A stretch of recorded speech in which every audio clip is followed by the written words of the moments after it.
Кыргызстан жөнөткөн гум жардам Иранга жетти.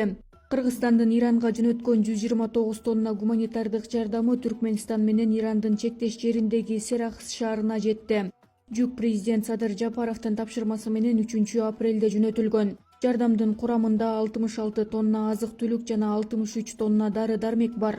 Гуманитардык жүк жабыркаган жарандарды колдоого багытталган. Бүгүн расмий түрдө Серахс шаарынын мэри Данеши мырзанын колуна тапшырып бердик. Эми булар өзлөрүнүн ыраазычылыгын билдирди.